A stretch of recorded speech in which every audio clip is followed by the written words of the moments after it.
I want to take this time to voice my observations about a few irritations and frustrations that have been bothering me for a while. And I want to say these with a smile because I'm in this for the long while and I know it's going to take some time for the change that I want to see, for people to agree. You see, I want us all to be sexually free. There, I've said it, my grievance is about sex and how in our society I see two polar opposites at play every day. On the one side, sex is being used to sell pretty much everything from ice creams to burgers to engagement rings. Advertisers know this is what brings in the bling.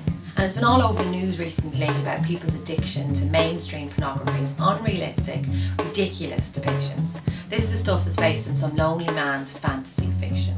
You know the type. On the other side, there's no counteraction. In fact, there's a complete lack of education and honest communication about what sex is really like. No one is teaching real life tools, especially in many schools that have outdated rules. It all just feels cruel. It's a power turned sour, not letting me to naturally flower. There was no point keeping me in the dark, as my body knows about the possible pleasures. In the dark, the quick, risky slam bam happens instead of sweet connection and protection. And if there was a cock involved, it was just a quick fix for an erection. It's time to move from secrecy to celebration. Across the nation, it's my right to learn about safe, healthy and pleasurable relations, to learn about the benefits to solo masturbation or the alternatives to quick penetration, to learn how to say no and mean no, to learn how to say yes and mean yes, to be the true stud and coax the little bud and make it feel good so that it can open and flower and feel nature's power, how to please without being called a tease, how to say what you want and need with ease, how to give and receive and play and giggle and feel all the things that we were born to feel. Except the reality, I've got a sexuality and it's getting all messed up with this guilty mentality that sex doesn't exist. Unless I look at TV or have a phone or buy products or look at billboards, it's there then that there's this weird twist. It's all sex that, sex this. And then a woman's body becomes a commodity and her frigidity disappears into dust and becomes lust, and you can have a piece of her or be like her if you pay. Yeah, there's always some sort of price to pay. It's a confusing world for me today. It's not fair to leave all my questions spinning around in the air. Seriously, it seems like you don't care, but I know that deep down you do. Because when I look back at history, I can see this has happened to you too. Now we're getting to the root. It's not that you don't want to teach the truth, it's that you don't know it either. Because no one told you neither.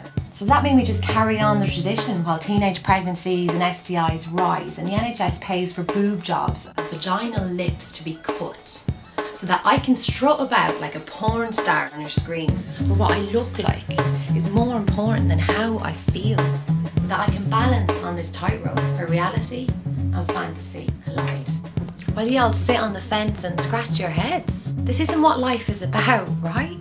We don't just look back at stuff with hindsight. We decide here and now to fight the good fight, to be dedicated to shining a light on the stuff that doesn't need to be in the dark anymore, to admit our vulnerabilities with our sexualities, to face our shame-filled mentalities, to own up for our lack of knowledge about our sexual anatomies so that we can all learn together.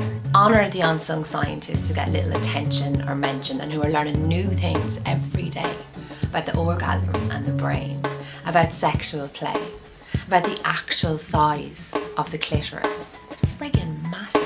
When we look back to ancient sexual rites who offer wisdom soundbites about how we used to be sexually free, the Taoists, the Tantrics, the Qudoshka, the Shunga and the people of the Celts, they all knew special techniques to encourage the body to melt, to take us back to our in and out breath, so that the mind just slips away from all the confusing things that it's got to say and our bodies just take over and just know what to do because it's beautiful and magical and sublime.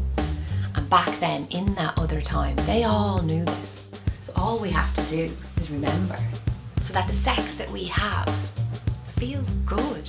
Feels good. And if it is life that we choose to create when we mate, it's happy.